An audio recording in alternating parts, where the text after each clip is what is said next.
Did it work? Oh, thank goodness. Think it finally worked. There we go. Perfect. I will wait for some viewers to join. Welcome everybody to Just G Live. I am so sorry. We are a good couple minutes late, about 10 minutes late from the start of the show. I had some technical difficulties getting both my YouTube, my webcam, and my microphone to all sync up and get to work together. So thank you all for waiting. Thank you for tuning in, even though it is a couple minutes late. With that in mind, let me make sure that I have my myself in order, and we can get going on the show.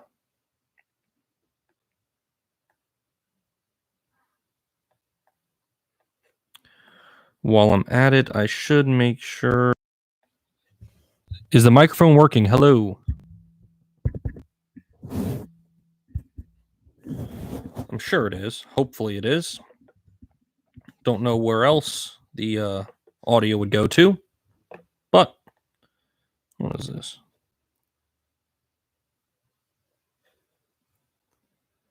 All right. Hopefully I don't just go ahead with my show and end up with no audio. So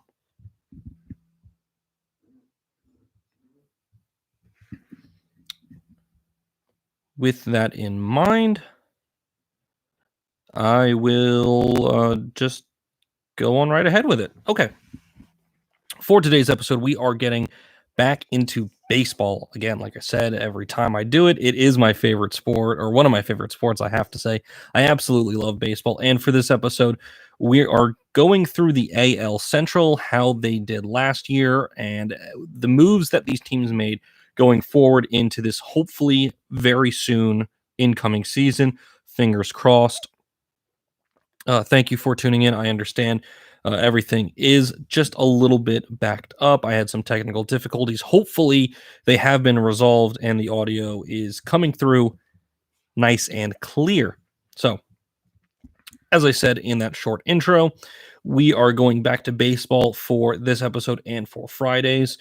For this one, we are taking a look at the AL Central.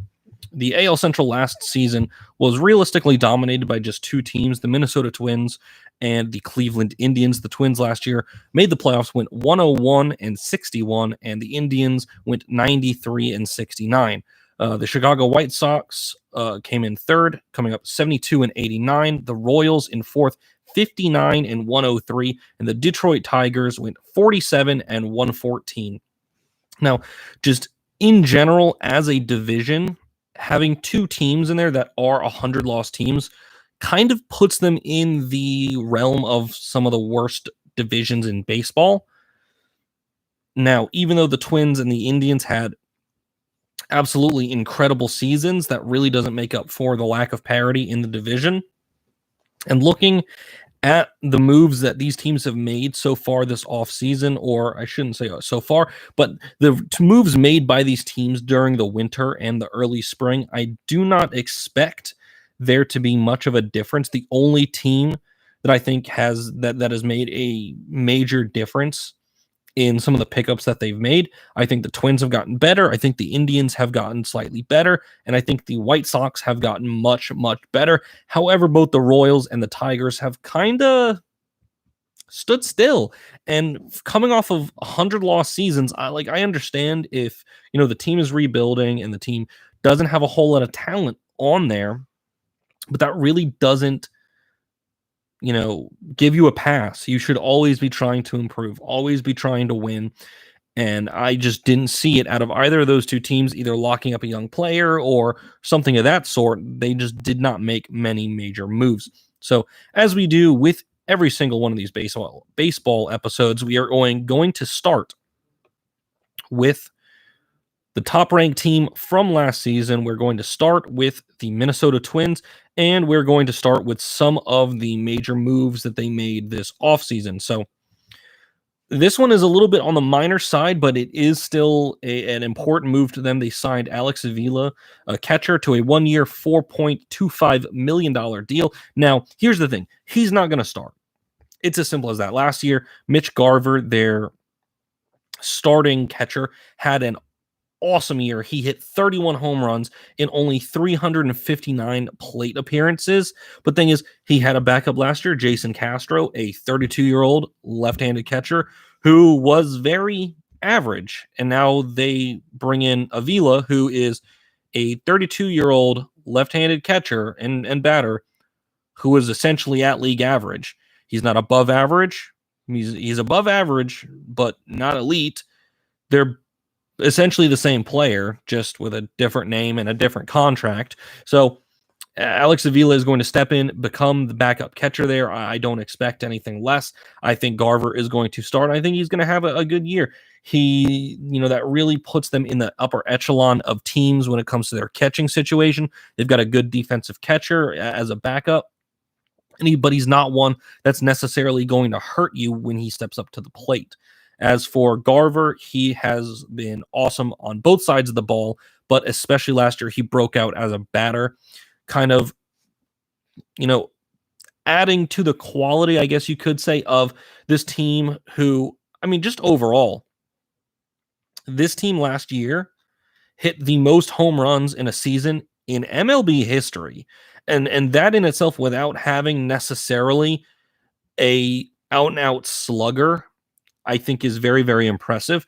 And this year, this offseason, they kind of took their strength, added to it a little bit more, and took their weakness and even added to that. And their weakness last year was their pitching staff, even though they had a very, very strong year. So some of the other moves that the Twins made, apart from signing Alex Avila to continue backing up Mitch Garver, they went on and signed 2 pitchers, a 1-year, $7 million contract for Homer Bailey and a 1-year, $3 million for Rich Hill. Now, the Twins arguably were one of the teams that was looking out for some of the top pitching talent in the game last winter, and they just really weren't able to pick up any of the big guys, the big guys in free agency, but instead they went the other route where they took some veteran talent or some veteran pitchers who have either showed that they have it in the past and just thought, okay, if we just put out a small flyer for this guy, it'll be no problem if he doesn't necessarily perform to the highest level or his previous highest level. Instead, what we can do is we can, at the very, very least, get something out of him for the next season. So Homer Bailey has been in and out of the game the last from 2014 to 2018, but the last couple seasons he's been solid. He's been a very solid middle to back end starting pitcher. He's only coming up 34 next month in May. He's at best a back end depth starter, but he picks up a lot of strikeouts with his fastball, which is one of the best in the games realistically right now, still his split finger fastball. But nonetheless, he will end up pitching a lot of innings, especially from the back end of that rotation. And Rich Hill is arguably the opposite, where Homer Bailey has been pitching recently with a lot of quantity. He's been getting a lot of innings with the teams that he's been on the last couple of years. Rich Hill, kind of the opposite. He hasn't played a whole lot, but when he has, he's been very, very good. So he was not available for the start of this season. If it were to have started on time, he had to get Tommy John, I want to say it was. No, it wasn't Tommy John necessarily, but he had to have primary repair surgery done on his UCL in his left elbow. And he is a lefty, so he realistically should start the season on the 60-day injured list as part of that recovery. He is expected back in June or July, but he could be back as soon as early June. But along with that, the interesting thing for him is while he hasn't necessarily played a ton of games, he's only pitched about 109 innings per season over the last 4 years. He's been really good in those innings. He's had a 3.0 ERA.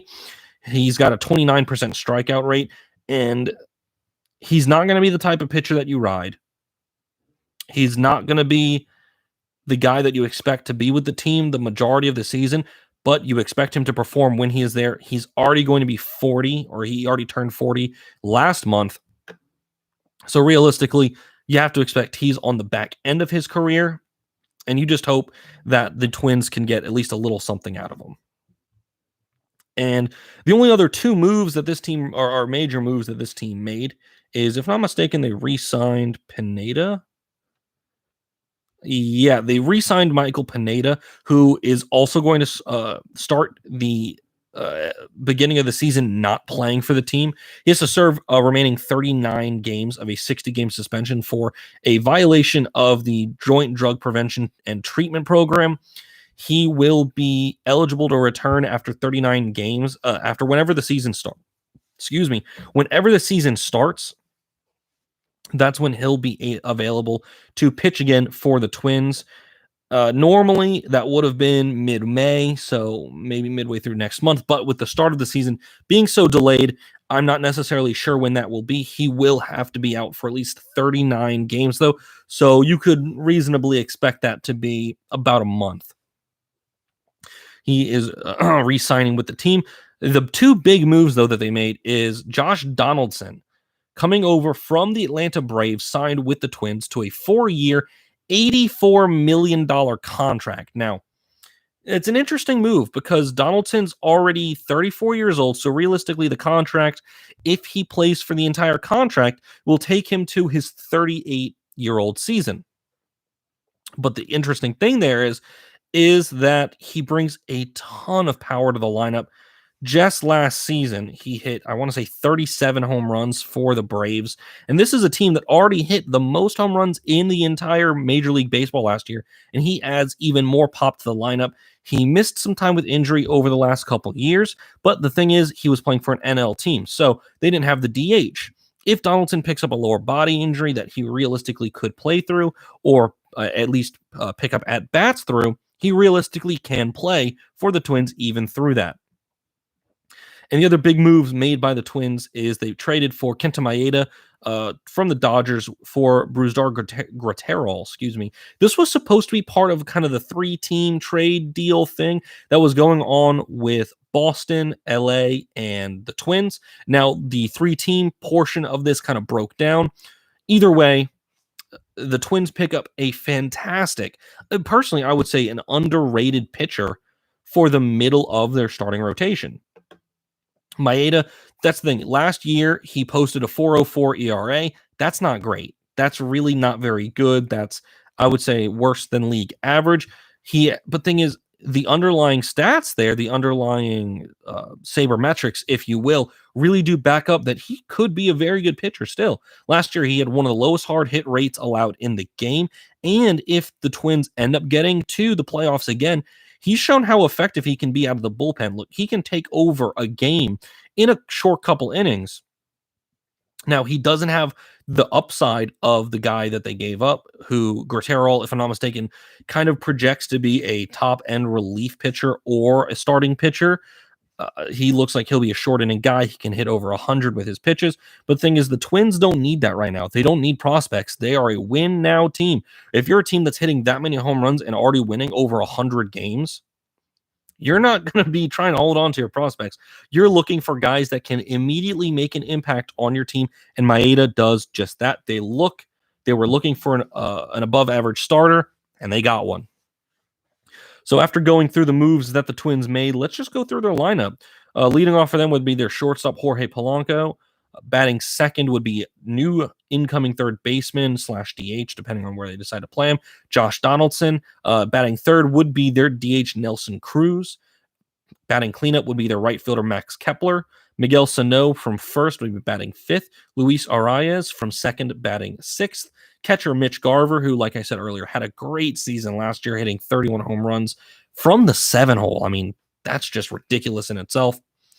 Eddie Rosario from left field, batting eighth, and Byron Buxton playing in center field, who he's just a solid defensive center fielder. I want to put that out there. He's a great defensive center fielder. While he doesn't necessarily bring a whole lot to the plate, guys like Rosario and Buxton bring a great sense of defense to that Twins outfield. Now, their pitching staff, the way that it's constituted right here is a little bit different from how it's actually going to look. Right now, they have all righties as their starting five. Left-hander Rich Hill will be slotting in towards the end, probably in the 4 or 5 spot. depending on what the Twins manager decides to do with this rotation. So right now, for their first starter is Jose Barrios, who had a great season last year, and you just expect him to have a similar season this year.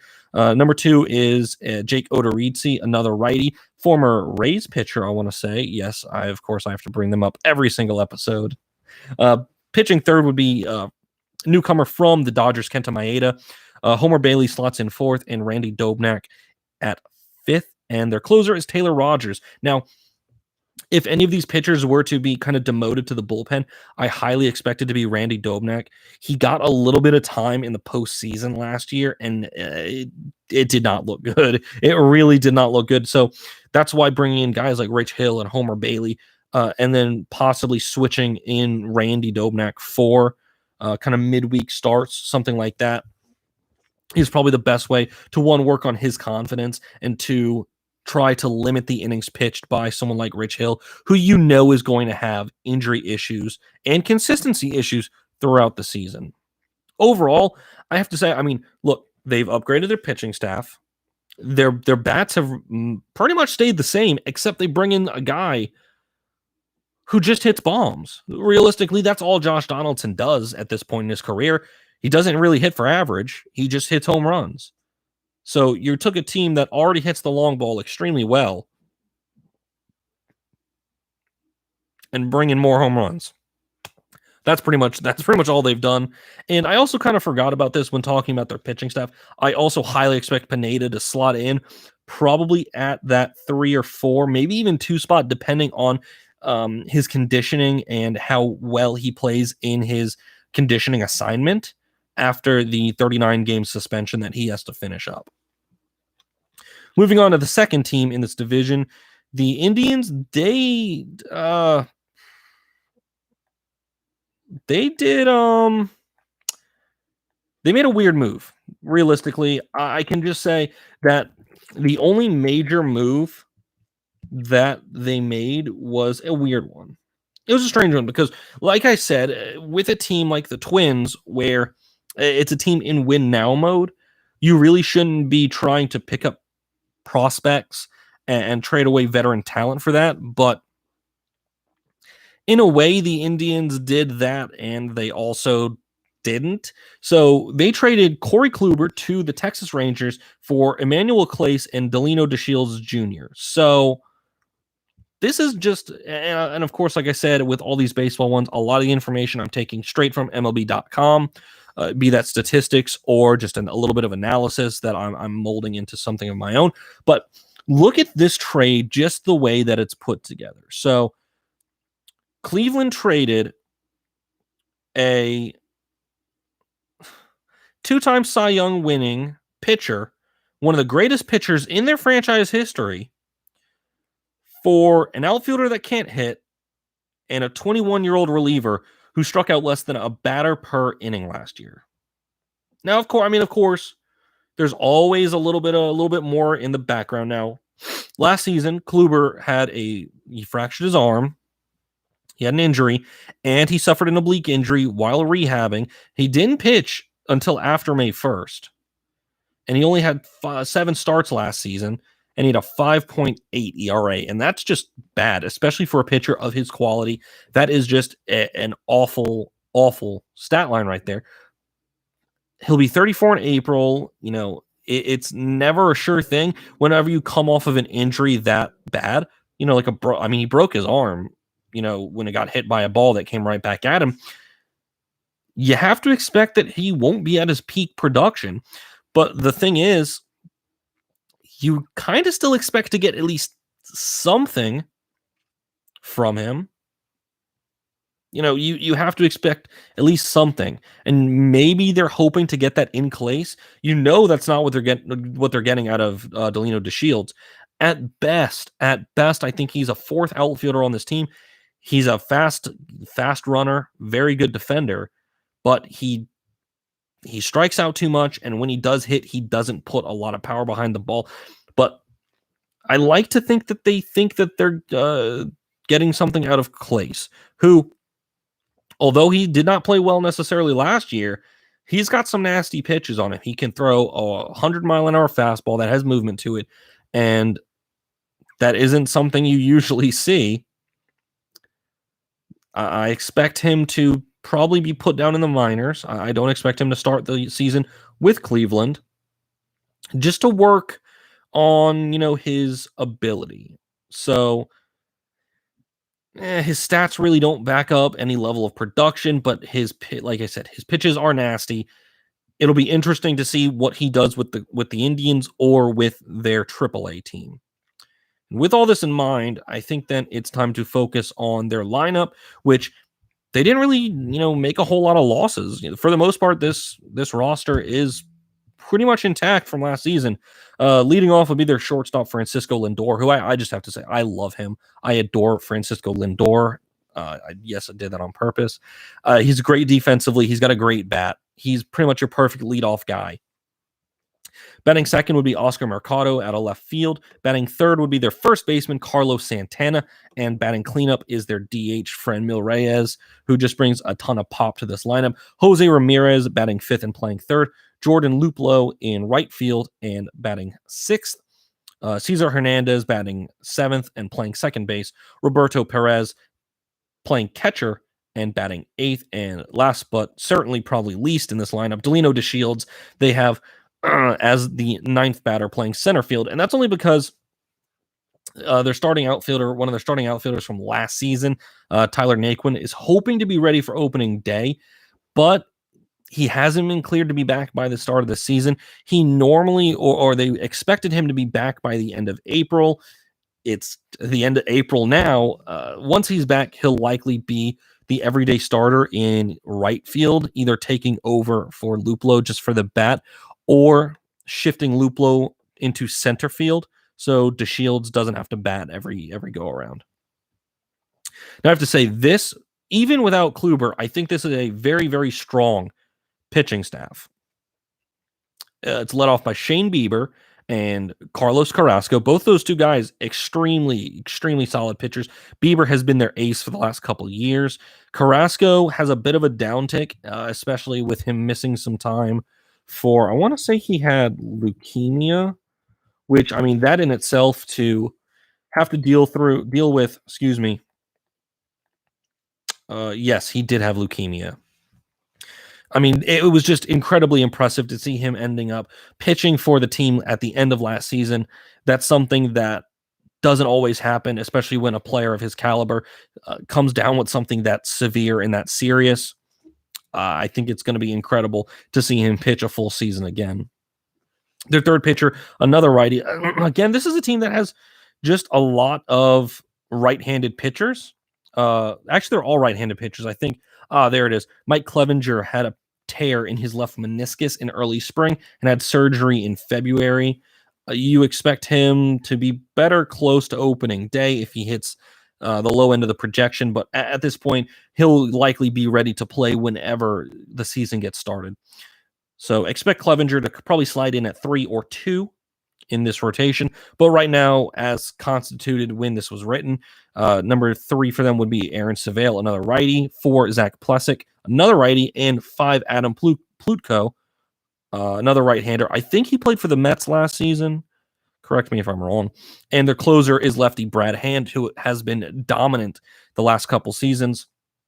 And overall, I think if they can get some production out of someone like Clace and maybe make him a back-end rotation pitcher or get him in with probably Plessick or Plutko and just kind of make them interchangeable at the back end. Maybe even he slots in as an opener or a just very dominant relief pitcher.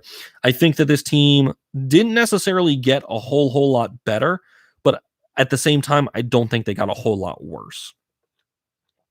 Now, speaking of teams getting a lot better, the Chicago White Sox were very, very, very busy this offseason. They made a ton of moves in both free agency and the trade market. So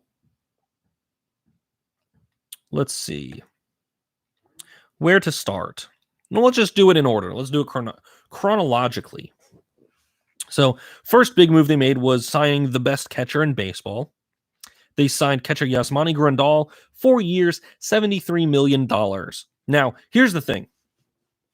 This is a really, really big deal. This is a ton of money, but at the same time, it's the best catcher in baseball. Now, for people that don't necessarily believe me on that one, he's backed it up.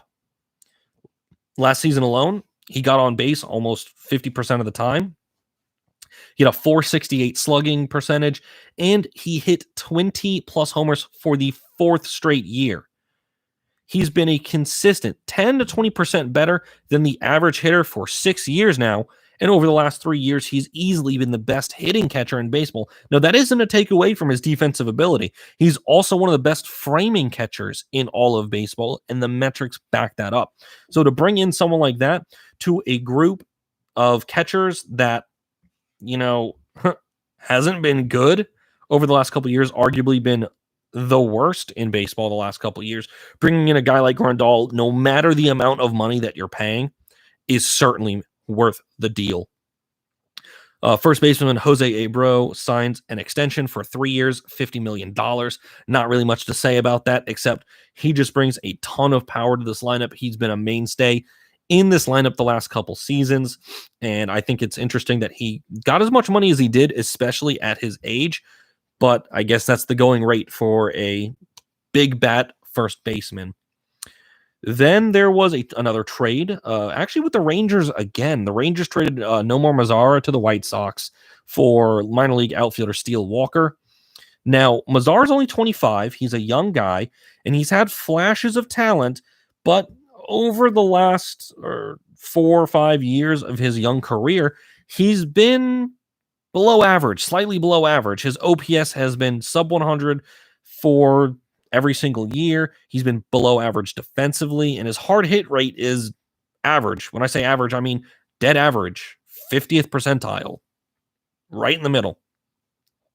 He's yet to have an entire season with 1 win above replacement, which means he's realistically a replacement level player.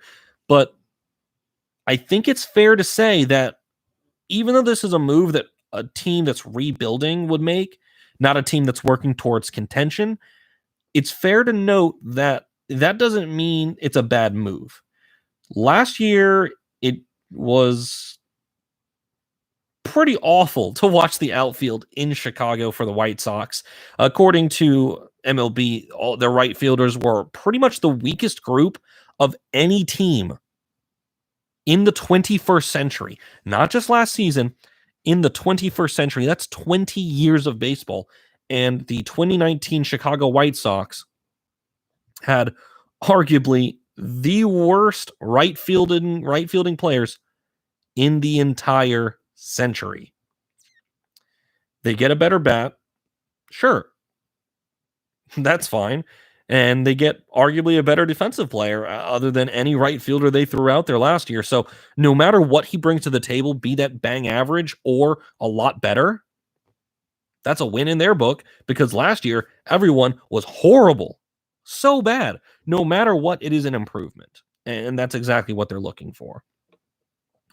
Oh, you think that's it? No. The White Sox have made 4 more very major moves. They signed pitcher Gio Gonzalez on a 1-year, $4.5 million contract.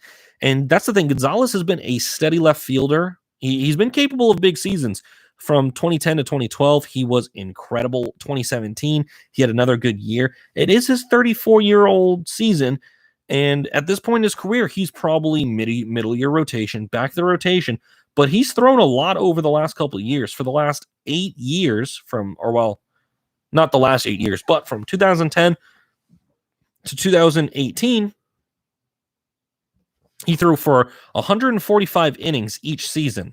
And he likely would have done so last year if he didn't start the season on a minor league deal with the Yankees. He's got a nasty curveball on him, and he's perfectly reasonable as a solid addition to a rotation that, they can rely only on one. They can realistically, only rely on one pitcher that they had from 2019. Oh, but that's not it. Along to go with Gio Gonzalez, they brought in a couple other pitchers. They brought in Dallas Keuchel on a 3-year, $55.5 million contract with a 4th-year option for the team. Wow. I mean, that's the thing. That's probably let's go with, I don't want to say second, maybe even second. Probably second or third biggest pitcher on the market from last season. Probably only second or third to Garrett Cole, who ended up going to the Yankees. But, I mean, Dallas Keuchel is a star pitcher.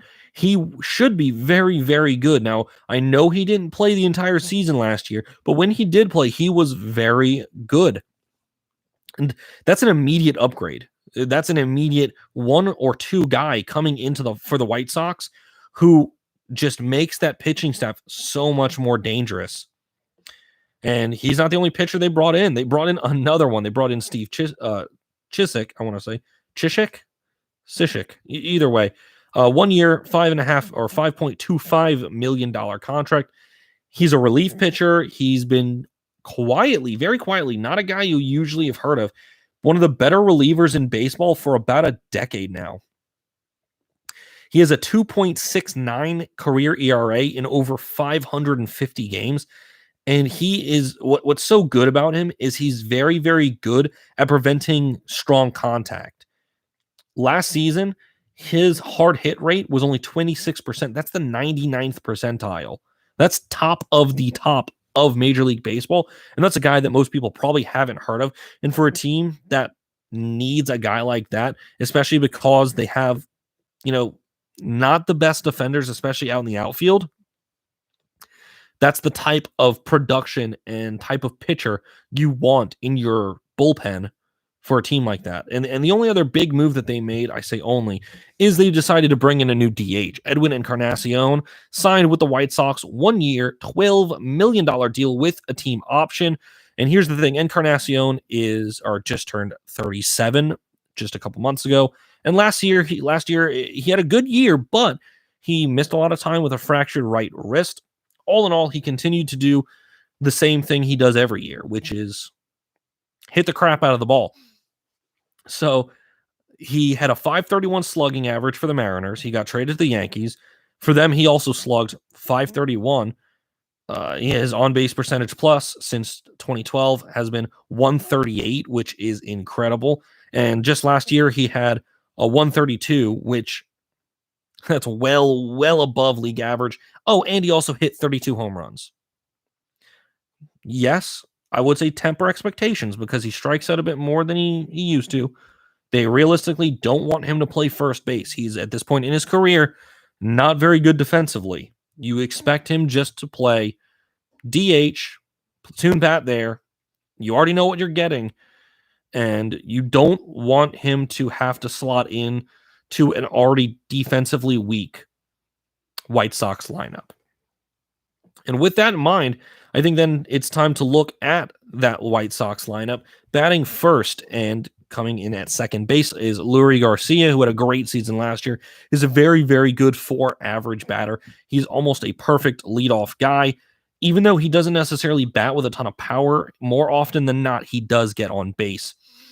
Batting second is Yoan Moncada, batting third. Not batting third, playing third base. Batting third is actually their first baseman, Jose Abreu. Batting cleanup is their left fielder, Eloy Jimenez. Slotting in at fifth is their new catcher, Yasmani Grandal. Batting sixth would be DH Edwin Encarnacion. Batting seventh is Tim Anderson, their shortstop. Batting eighth, Nomar Mazara in right field. And batting ninth out of left field, Luis Robert. And their pitching staff. And now there's a couple different things going on with their pitching staff. This starting rotation to start the year might not necessarily be the end-all be-all because there are a couple injuries. So just looking at this starting five, they have pitching first and acing would be Luis Giolito, right-hander, followed up by Dallas Keuchel, the lefty, Dylan Cease, righty, and Gio Gonzalez, the lefty. You can see there's a little bit of a trend here. And fifth would be a righty, Reynaldo Lopez, and their closer is Alex Colomé, another righty. Now, here's the thing. Couple injuries, couple things. So, Michael Kopech had Tommy John in September of 2018. He was at full strength in spring training this spring. but he only has 4 career starts. They don't want to rush him back, and he's a flamethrower. He throws very, very hard, and I think that's part of why they don't want him rushing back into the game.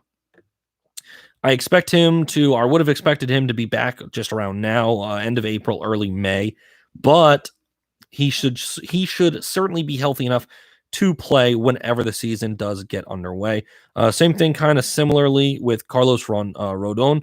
He had his own Tommy John surgery last May, so it takes just a bit more than a year to realistically be 100% healthy after Tommy John. So I'd expect him around the All-Star break, or depending on when the season gets started, maybe even when the season gets started, and that would be an immediate upgrade to the back end of this rotation.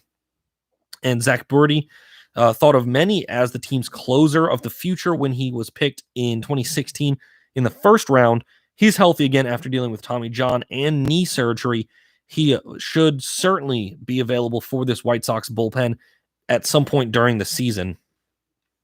And I have to say, just with the upgrades to the pitching staff, bringing in arguably one of the best pitchers in this class and bringing in the best catcher, this is a team that looked at this and said, look, we're tired of being mediocre. We're tired of rebuilding. We need to be a good team next season, and I think they will be a good team next season. Could they work on the defensive side of the ball? Yes, certainly. Are they completely terrible? At this point, no, I would say not. I mean, their pitching staff should start to allow a lot less. And the other side of the ball, I mean, yes, Encarnacion makes it playing DH every time, makes it a little bit more difficult for them to get some of their more defensively deficient players off the field. But at the same time, with the added power from that bat and with the added power coming from the catcher position, you have to expect for them to put up a lot more runs as well. Now, the last two teams of this division are very obviously rebuilding. So there's not a whole lot going on with either the Royals or the Tigers. So the only big signing that the Royals made was they brought in third baseman Michael Franco on a 1-year, just about $3 million deal. He's only, what was that, 22 in 2015. So he's only 27. He's relatively young. He's a big bat, but thing is, he doesn't get on base a lot, and that's kind of a problem. His on-base percentage is poor. It's bad. But thing is, he doesn't add a lot to the defensive side of the ball, and yeah, he does make better than average contact with the ball. It isn't necessarily the hardest hits. So I don't know what they really expect to get out of him. I think he'll end up starting at third base for the Royals. And the Royals, the thing is, they have some talent. They have some really good players, but their team is very top heavy. There isn't a whole lot of depth. And they're trying to lean on guys that aren't at that part of their career anymore. So let's just run through these last two teams. There's not a whole lot really going on with them. The Royals, leading off for them is Whit Merrifield, playing in center field. Batting second is Adalberto Mondesi at shortstop. Batting third is Hunter Dozier in right field, and batting cleanup is Jorge Soler in DH. And realistically, those four batters are kind of the only really talented guys that the Royals have. Soler, I mean, even him, he's not in the prime of his career much anymore, but he is still a valuable bat that they lean on very, very heavily. Their catcher is Salvador Perez, batting fifth. Alex Gordon, who I just have to say, I don't think he's necessarily the same guy that he once was, which, I mean, he's batting sixth at this point. I don't expect him to necessarily be in baseball a whole heck of a lot longer, but I do think for the future, or at least for next season, he'll have to provide for the Royals for them to succeed, to have any level of success. Michael Franco from third base, batting seventh. Ryan O'Hearn at first, batting eighth, and Nicky Lopez batting ninth and playing second base. And that's the thing with that lineup. It's top heavy. 5 through 9, they don't have a very solid bat throughout 5 through 9, and they don't have a whole lot of guys that'll come off to the bench and either be able to pinch hit or maybe even DH if they need to put Soler in the field. they don't have the depth to make up for those deficiencies. And now for the pitchers. Again, this is something a very similar situation. I think their pitching staff is better than their rotation, or not better than the rotation, excuse me, better than their lineup. Their first one is Brad Keller, who I think had a good year last year, but he's been inconsistent throughout his career. He does have some things that he can work on. I think both their second and third pitchers might be better just based on consistency, and that's lefty Danny Duffy and righty Jacob Junis. I think both of those guys are very solid middle of your rotation guys. They're very consistent and, like I said, just very solid pitchers. And then picking up the end of this pitching rotation is Mike Montgomery and Brady Singer, and Ian Kennedy is the closer for the Royals. Now moving on to last year's last team in the division, the Detroit Tigers. They realistically only made three solid signings. They brought in second baseman and first baseman. They brought in Jonathan Shoup and CJ Cron. They signed with the Tigers on identical contracts, 1 year, $6.1 million each player. But here's the thing. What the Tigers are looking for here is competence. They're looking for consistency. They're not looking for stars. They're looking for guys that can actively play the positions, because last year it wasn't very good. That's the thing. Shoup was league average with his OPS. His career mark was just about the same. He had 23 home runs. Again, that's just a solid number. Cron, very similar, 103 OPS plus, just below of his career mark, and 25 home runs. And for a team that's that last season was devoid of offense, that's exactly what you're hoping for, is just these guys to be themselves, be consistent, and be competent when they play. And you just have to hope that they can do it. And based on their careers, I expect them to. I just expect them to be the professionals that they are and play with the level of consistency that they have their entire careers. The only other major move that the Tigers made is they signed catcher Austin Romine. He signed with the Tigers on a 1 year, $4.1 million contract. And I think this is the MLB puts it the best way possible. Austin Romine is the purest distillation of a backup catcher. He's well regarded defensively as average to slightly above average. He's never played more than 81 games in a season, and he has a career OPS of 73. It's much better over the last couple seasons, but he isn't a guy you want starting full-time. You expect him to just back up. And for the Tigers, that's exactly what they want. They want a veteran presence in the locker room. They want a veteran guy to help lead their young catchers. Because if you look at it, the catchers last year for Detroit they batted combined 186. And that's a minus 3.3 wins above replacement, meaning they were so below average that if they brought in the dead average, like if they were to have brought in two guys like Alex Avila, who I talked about earlier with going to the Twins, they would have won 3 more games. That's really bad. I mean, that essentially makes them the worst group of catchers in all of baseball last season. I mean, it's as simple as that. Almost anything you can bring to that group is 1, a necessity, and 2, an upgrade. And like I said, this is just a young team. It's as simple as that. This is a team that's rebuilding. They're recovering from a level of success during the mid-2000s when they had guys like Verlander and Jordan Zimmerman at the top of their game. And they had their downswing. And if you look at this team, I think they're back on their way up. So their lineup for next season, it's looking like leading off of them will be their shortstop, Nico Goodrum. Batting second is the right fielder, Victor Reyes. Batting third would be, and DHing actually would be just longtime Tiger, absolute, awesome player, all-timer, Miguel Cabrera.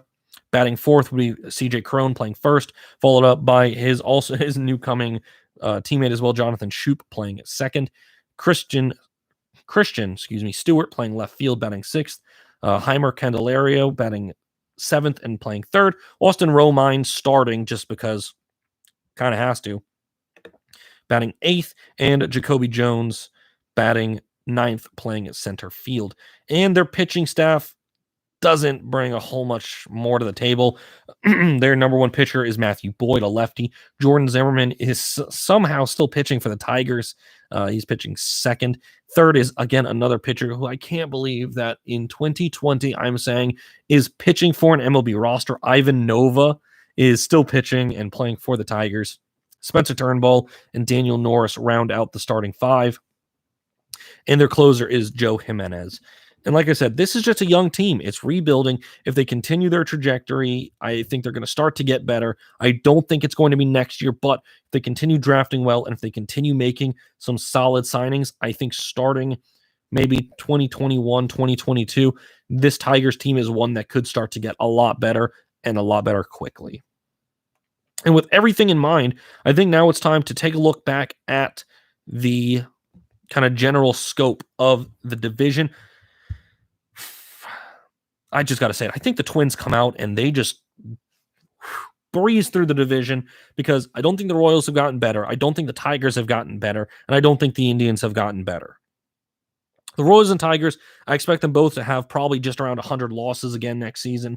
I mean, they didn't do anything to impress me this offseason. The White Sox, though, I think they're going to get a lot better. They have made major upgrades to their pitching staff and bullpen, and they go out and add more bats.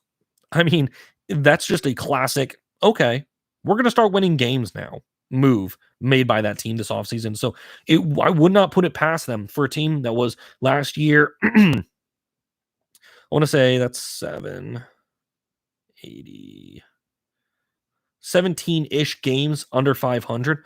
That's a team that I think is going to start getting towards 500, if not being above 500 next year. They took a lot of their replacement level players and just upgraded them to levels that, are suitable for an MLB roster. So I would expect them to get towards 500, but I don't think they made enough moves or I don't think they've got enough to really be with the big boys of the division. And those two are still the Twins and the Indians. I think the division stays exactly as it was last year. I think the Twins run away with it again. I mean, look, the Twins last year hit the most home runs in a season in Major League history, and they just add more bat. They just added more power to their rotation or to their lineup, and then even made some additions to their pitching rotation. It's as simple as that. I think that team got better. The Indians stayed the same. The White Sox got better. Royals and Tigers both stayed the same. So with that in mind, I think Twins win the division. Indians, even though they stayed relatively the same, I do think they still have more talent than the White Sox. So Indians coming second, White Sox coming third, Royals and Tigers toss up for the bottom. I don't think it makes much of a huge difference. I think both teams still, again, have around the 90 to 100 loss seasons. It's as simple as that. I mean, they're rebuilding, and at this point, still not very good. Now, if you guys don't have anything for me to end off the show, that is everything I have for you guys this afternoon. Thank you all for tuning in. I hope everybody is out there staying safe, staying inside. Thank you for tuning in. Again, if you guys were expecting this right at 5 o'clock, I sincerely apologize. I had some technical difficulties getting everything synced up and looking and sounding as good as I would like it to. So thank you again all for tuning in. On Friday night, we will be tackling the last division in baseball, the AL East, arguably one of the best divisions in baseball. And that's not just because I'm a Rays fan. There is just a lot of talent in that division, and we'll dive right into that on Friday. And if you guys don't have anything else for me, that's it. Peace.